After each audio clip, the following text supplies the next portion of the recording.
не пройдут», — сжав руку в кулак, ответил испанский народ, принявший на себя первый удар фашизма.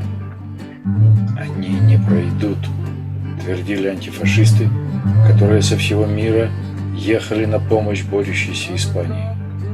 Интербригады показывали примеры доблести и героизма на полях.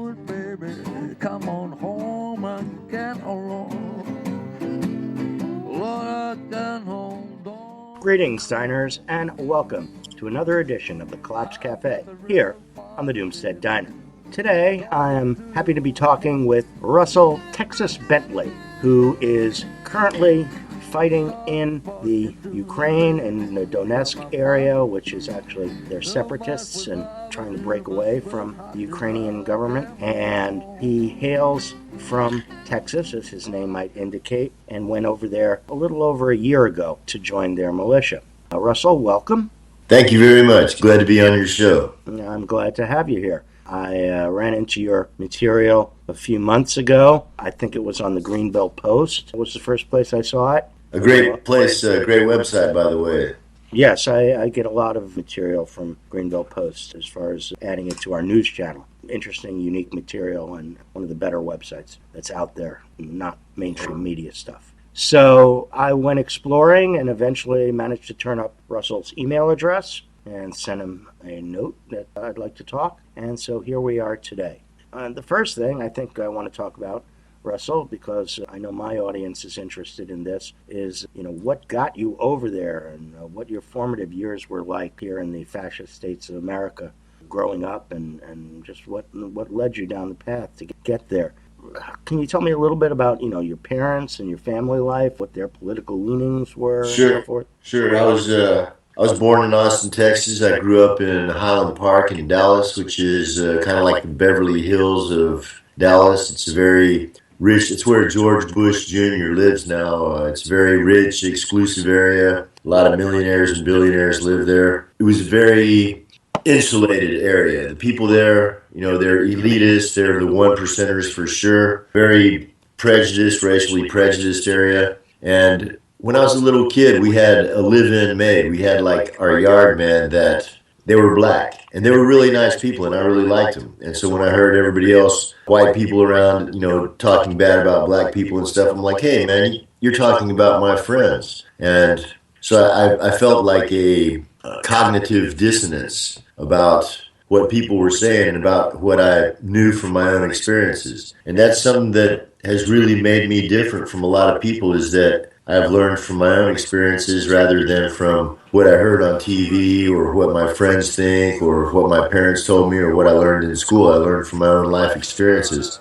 And as I grew up, during the Vietnam War, for example, I was reading the prison poems of Ho Chi Minh. I was reading Che Guevara, and it really made a lot of sense to me. So I've always had an alternative political outlook. And as life went on through the 70s and 80s, and life in the United States really started going downhill. And certainly after the year 2000, it was like it just fell off the cliff.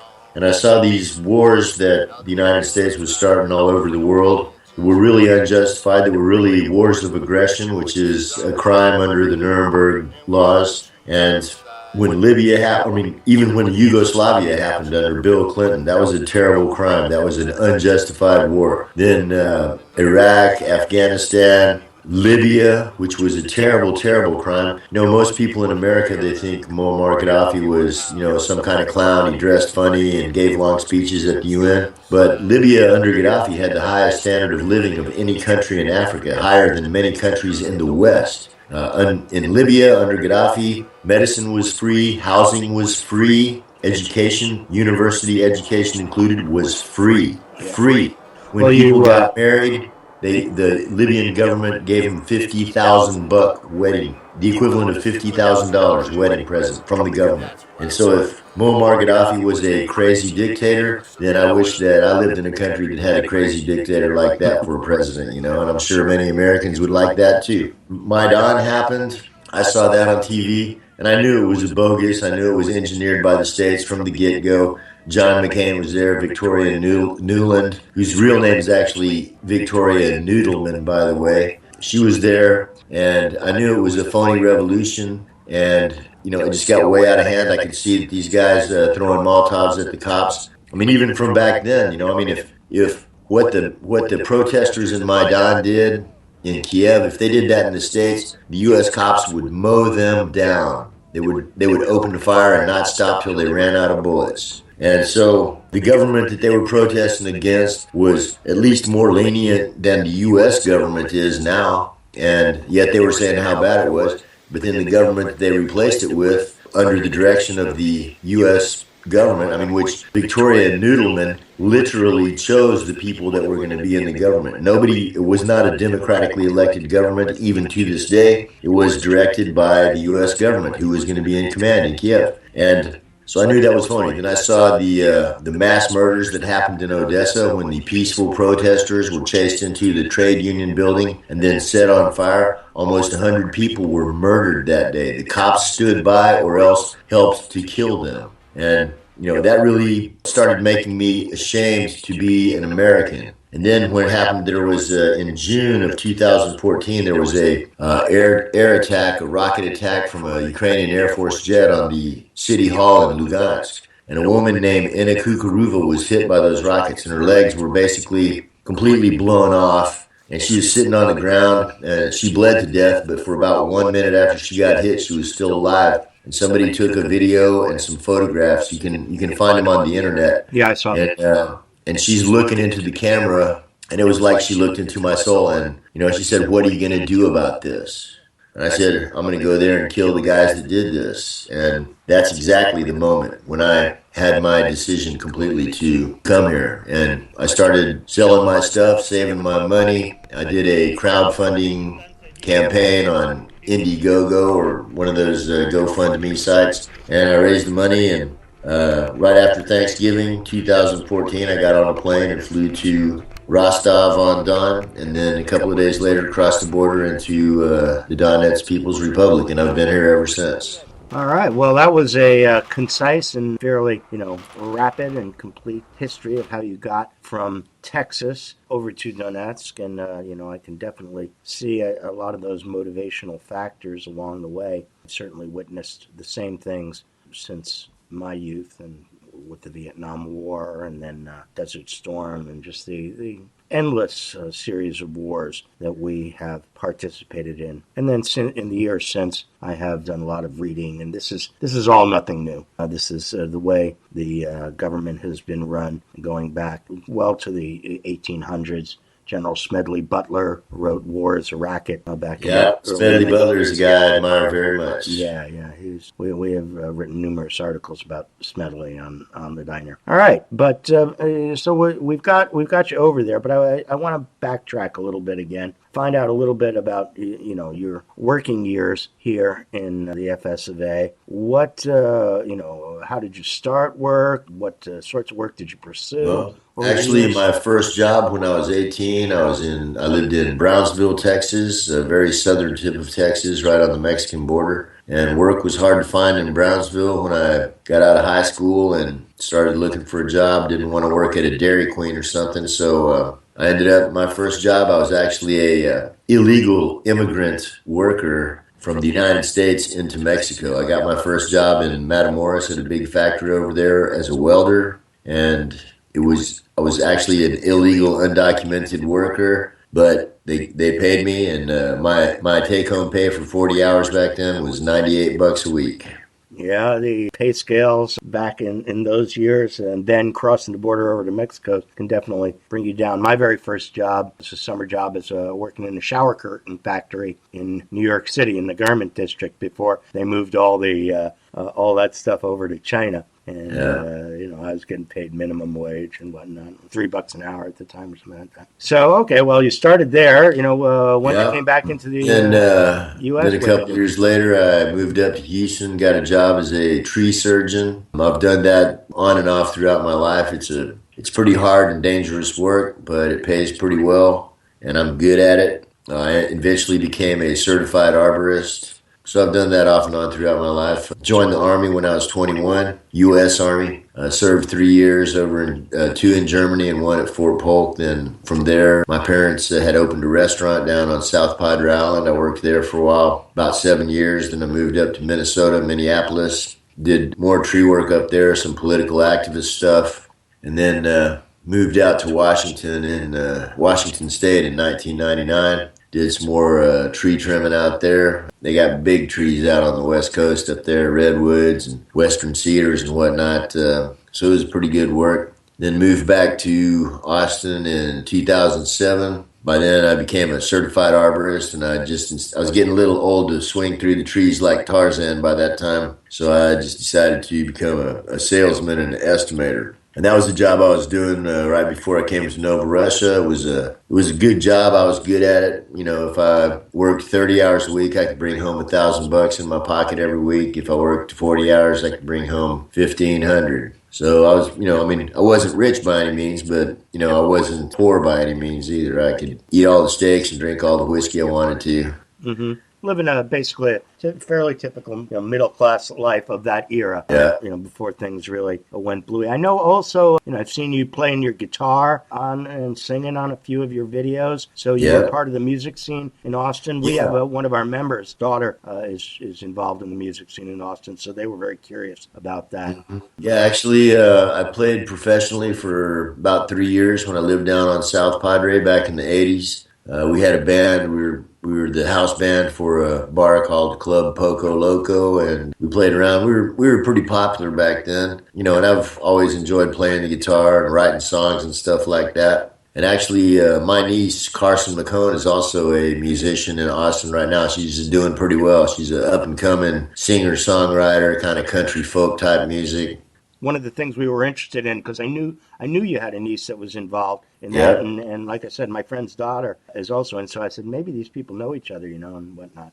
I would bet that they do. I mean, the music scene in Austin is vibrant, but it's pretty tight. And Carson's got a pretty good name for herself down there, and she is pretty good.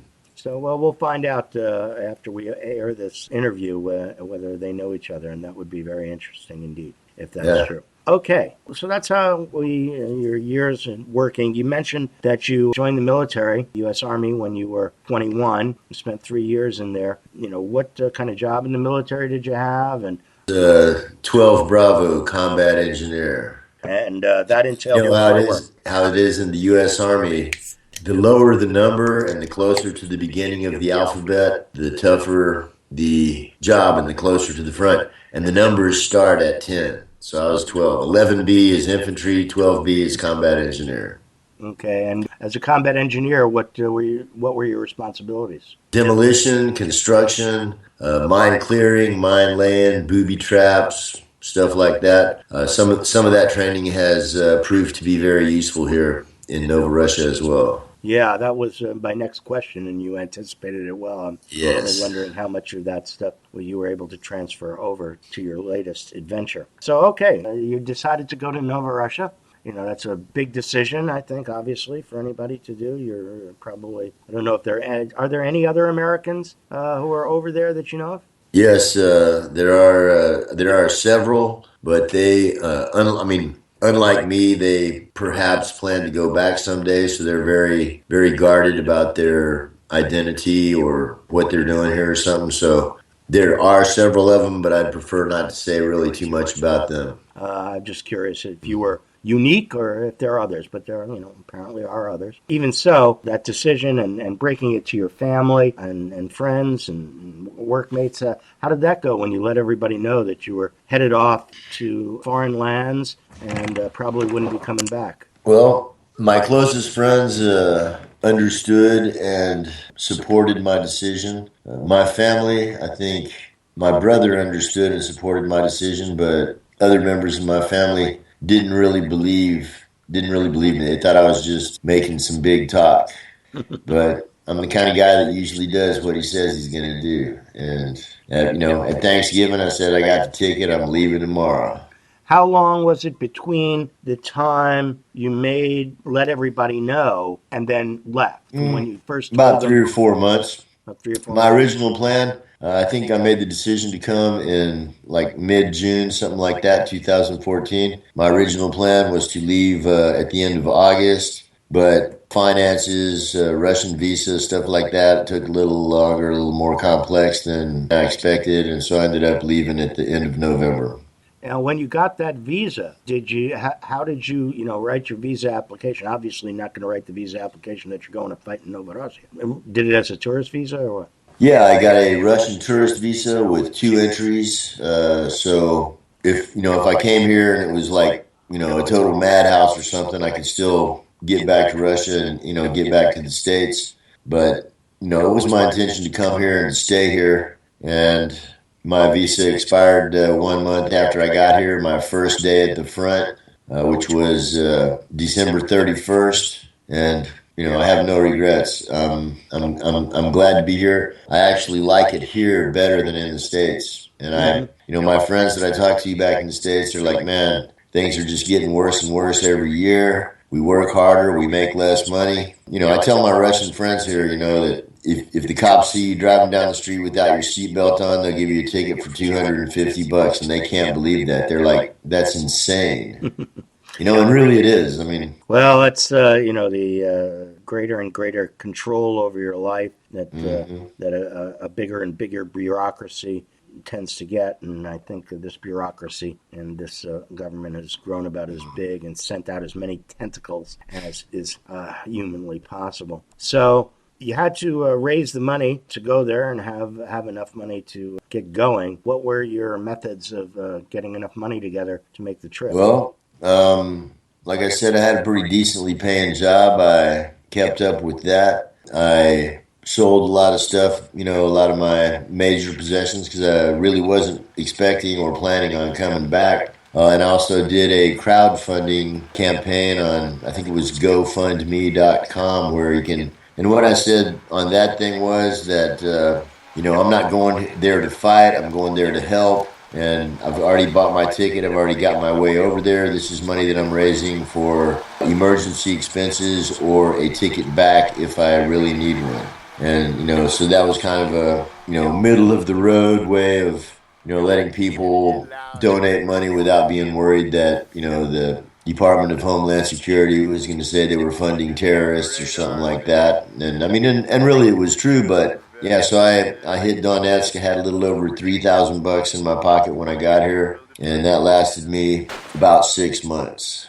So now you're basically living week to week, month to month on the wages that you're getting for working as an info warrior? Yeah, I mean, I'm doing a lot of humanitarian work here, but I also have a lot of supporters that appreciate my information work, and they send money specifically for me and the unit that I work with, the information unit, Sud Vremeni, the essence of time. The money that they send to help continue our information work here, it goes to Sud Vremeni, the essence of time, and to me. And then the other stuff, I mean, when we do a humanitarian campaign, like we did one for this girl Sophie in Isnavata to help her get an operation for her legs. A buddy of mine, Electric, they got his leg blown off by a U.S.-made mine here at the front. We're raising money for him to get a prosthetic leg. When we do those kind of things, then we say, okay, this is the campaign, this is how much we need, and all the money that people send, they say, oh, this is for Electric or this is for Sophie,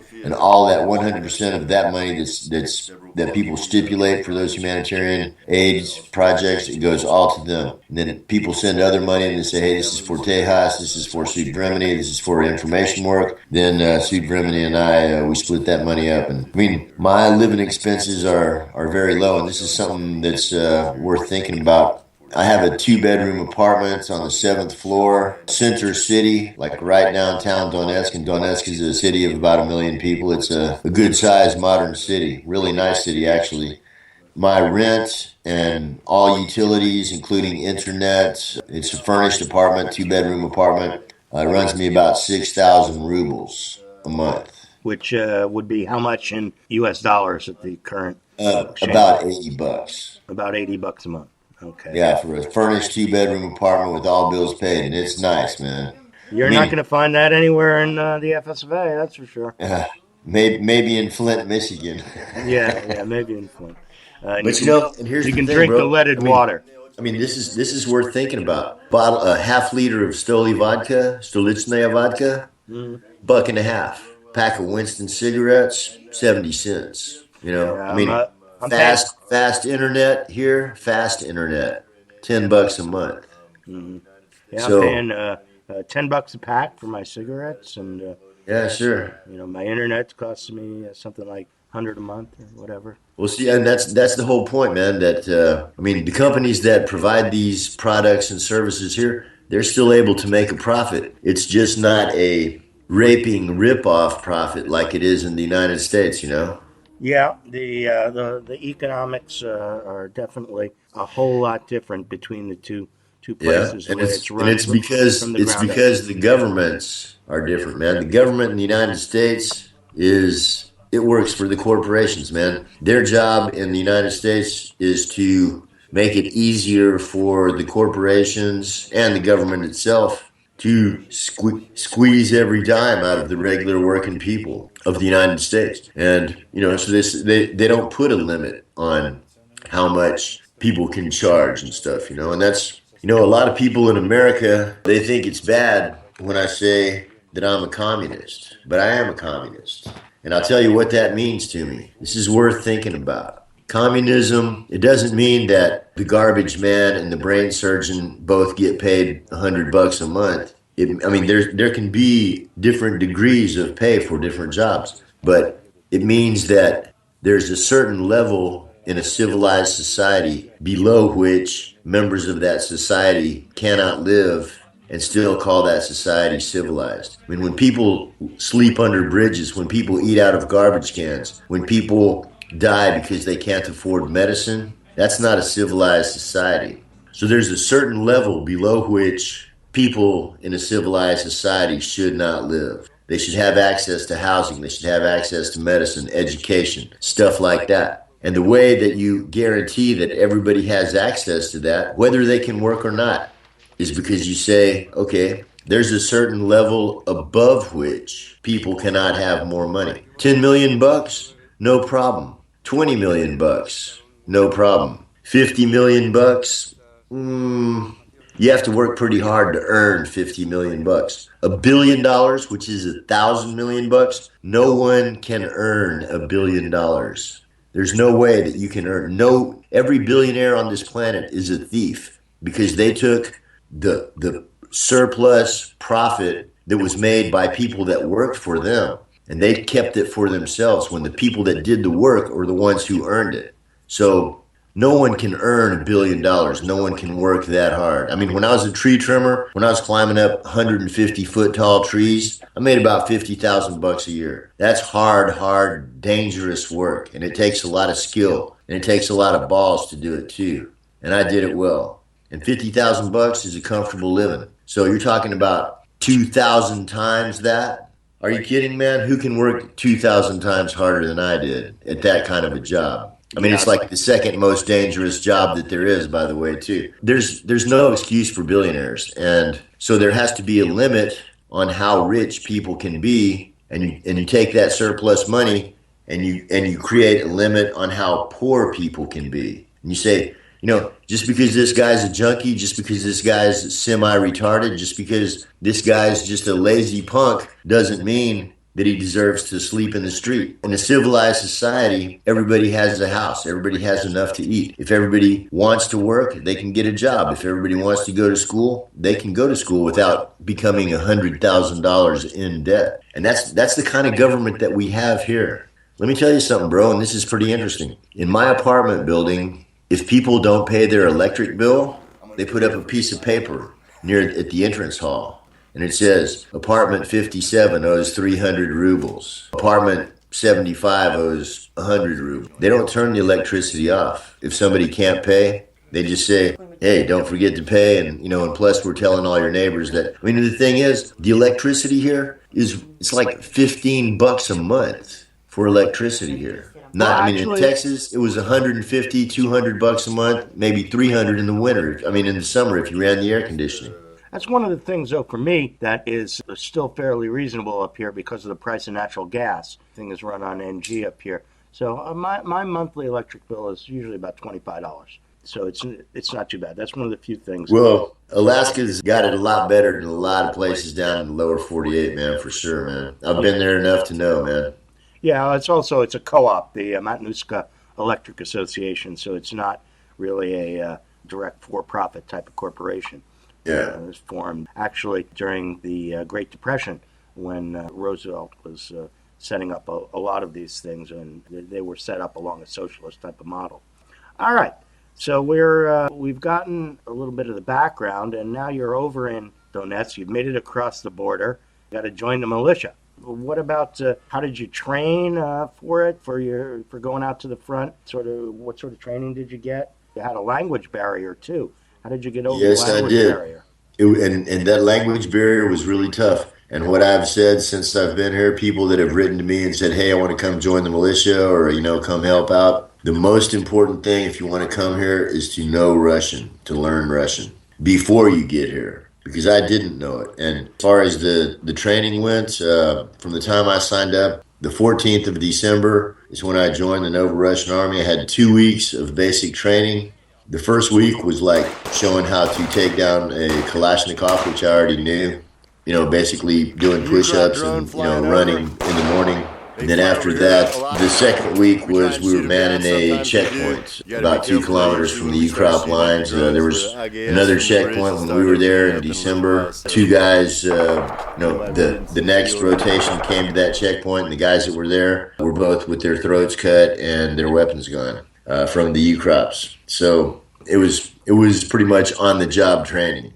And after 2 weeks at basic in Iznovata, I went to the airport. And at the airport in December and January last year, it was very, very hard fighting. Every single day there were firefights with thousands, literally multi-thousands of rounds shot by each side, every day.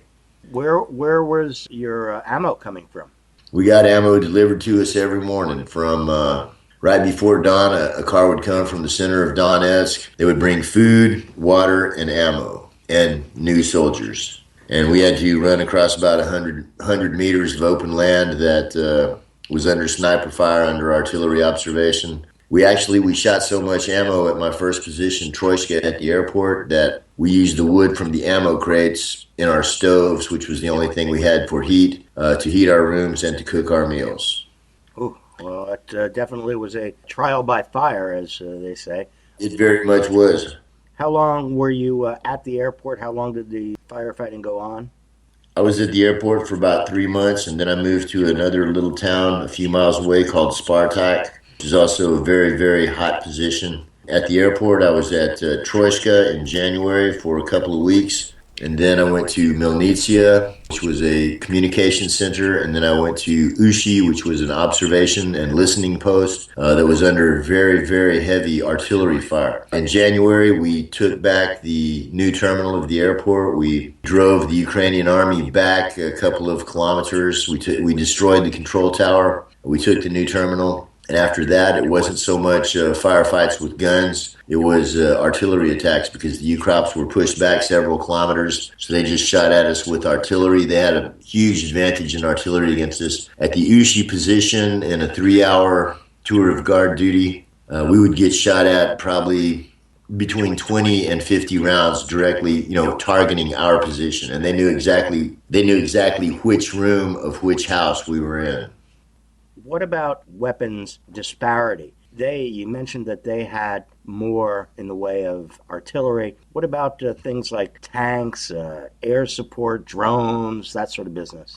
Well, they don't fly their aircraft anymore against us. They have not since shortly after they shot down MH17, which the Ukrainian Air Force shot down that plane, by the way, that civilian Dutch or Malaysian airliner that flew from Amsterdam. The evidence is overwhelming. Anybody that looks at it is either a fool or a liar if they question who shot that down.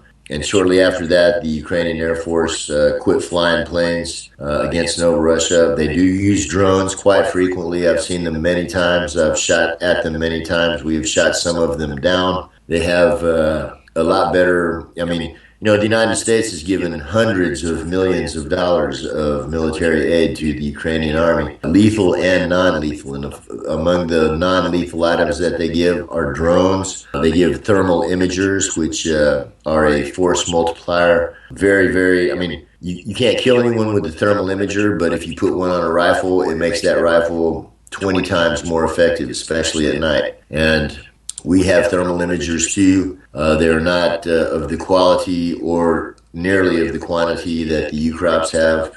Basically, we have anti-tank weapons. We have, rifles and grenades equivalent of them. The UCROPs have many more military, armored vehicles than we have. But we have plenty of anti-armor weapons. The Ukrainian army outnumbers us about 10 to 1 right now on the front. 10 to 1. But they are scared to attack us. And if they do attack us, if there is the big UCROP offensive when it comes, the Ukrainian army will be destroyed here. Destroyed here. It will cost a lot of good guys' lives, but we will destroy the Ukrainian army if they attack Donbass. Now, that aspect of if and when they attack, we talked about the airport time, and that was a lot of live fire going on. At least from the news reports and reading on this end, it appears that there's less actual firefighting going on now, more political machinations and whatnot. What's the level of fighting that's happening at the moment?